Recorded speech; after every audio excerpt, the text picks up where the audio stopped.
السلام علیکم ناظرین، میں ہوں عاصم اقبال خٹک اور آج اس ویڈیو میں ہم بات کریں گے FATF کے بارے میں۔ کیا FATF پاکستان کے خلاف کوئی سازش کر رہا ہے؟ سب سے پہلے جانتے ہیں کہ FATF ہے کیا۔ فائنینشیل ایکشن ٹاسک فورس 1989 میں 7 ترقی یافتہ ممالک کے سربراہان کا اجلاس ہوا جس میں FATF کا قیام وجود میں آیا۔ FATF کی قیام کی بنیادی وجہ پوری دنیا میں منی لانڈرنگ کی روک تھام تھی، لیکن جب امریکہ میں ورلڈ ٹریڈ سینٹر پر حملہ ہوا اس کے بعد FATF کو ایک اور اختیار دیا گیا کہ وہ پوری دنیا میں دہشت گردوں کی مالی معاونت کو روکے۔ گرے لسٹ کیا ہے؟ گرے لسٹ میں ان ممالک کو شامل کیا جاتا ہے جہاں پر منی لانڈرنگ اور دہشت گردوں کی مالی معاونت کا خطرہ ہوتا ہے۔ بلیک لسٹ کیا ہے؟ اس وقت دنیا کے 2 ممالک ایران، شمالی کوریا بلیک لسٹ میں ہے، اور اس کا مطلب ہے کہ ان دونوں ممالک پر کسی وقت بھی پابندی لگ سکتی ہے اور انہیں قرضہ دینے کا عمل ختم ہو سکتا ہے۔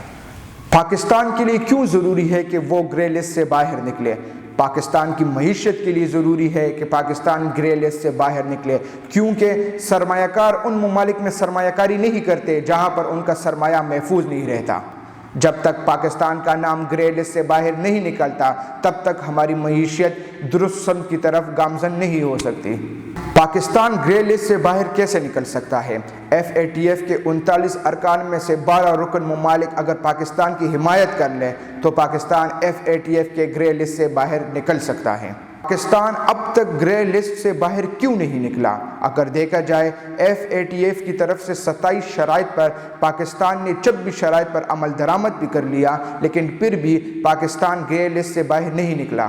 اور دیکھا جائے انڈیا اپنے اتحادیوں سے مل کر پاکستان کو گرے لسٹ سے بلیک لسٹ میں شامل کرنے کی کوشش کر رہا ہے، جبکہ پاکستانی اتحادی یہ مانتے ہیں کہ پاکستانی حکومت کے پاس کم وسائل کے باوجود پاکستانی حکومت نے دہشت گردی اور منی لانڈرنگ کو ختم کرنے کے لیے مؤثر اقدامات کیے۔